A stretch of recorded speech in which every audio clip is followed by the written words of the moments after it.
So when looking at these kinds of issues more systematically, can you walk us through what a due diligence process actually look like from an IP perspective? Yeah, this is great. And this is a really important aspect, I think, of what we do, especially with respect to servicing our venture capital and family office and investor clients. So, due diligence, I would say, is really a structured attempt to answer one question. And that question is, does the company's IP position match the story that the company is telling and selling? And you would be surprised how often the answer to that question is either no or not quite.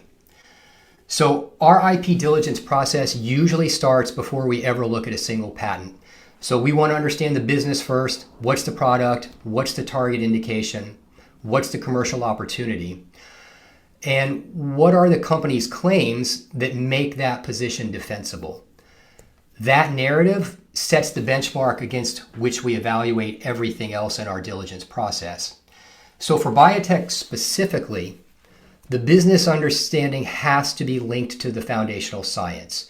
So we're not just reading the deck, we're going into the data room, we're looking at the R&D plan, the preclinical package, the underlying experimental data.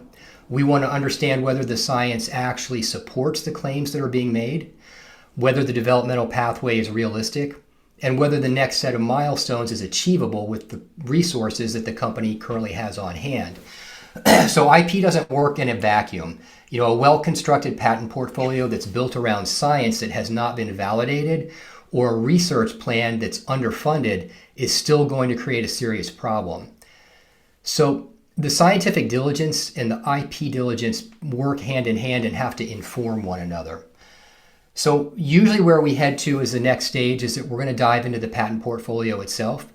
And when we do this analysis, we're looking at what's issued, what's pending, what the claims actually cover. We're not just skimming through the titles or the abstracts, but we want to actually look at the claim language and the application language underneath it that supports it.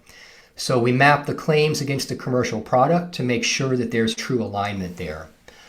And then I think once we've done that sort of portfolio level analysis, we're looking at freedom to operate. And this is really a separate analysis from the portfolio analysis. You can have a great patent portfolio and still be blocked by someone else's upstream rights.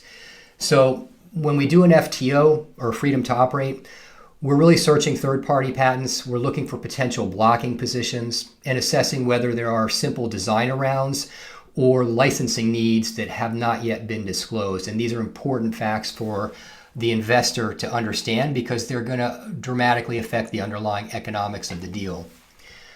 We then look at chain of title. So as I mentioned before, understanding that the IP has been assigned correctly is very important. So we look at who actually owns the IP. Was it developed at a university? Was it developed as part of a joint venture? Did a founder do a foundational work on the invention before the company was incorporated? Are all of the assignments in order?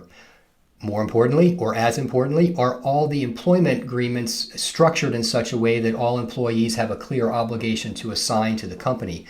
These things sound administrative, but it's where some of the most serious problems in IP chain of title hide.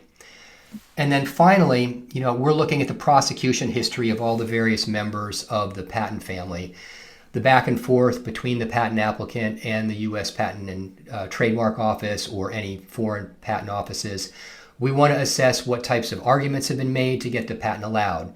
Sometimes those arguments can come back to haunt a company in litigation because they have the effect of narrowing how the claims can be interpreted. And these are all subtle but important red flags that can appear that are really potentially quite difficult for someone who doesn't have a background in IP law to catch and flag. So our whole intellectual property diligence due process typically takes several weeks for a serious portfolio. This can vary depending on sort of how crowded the particular scientific field is. But at the end of this process, what we produce is sort of a ranked risk picture or risk assessment picture of the IP landscape. What's strong, what's vulnerable, what's missing, what issues need to be addressed before a particular deal closes. The goal isn't to slow or kill deals. It's really to make sure that our investors know exactly what they're buying. And at the end of the day, everybody's happier for having that knowledge and that sort of assessment of what their actual risk in the investment is.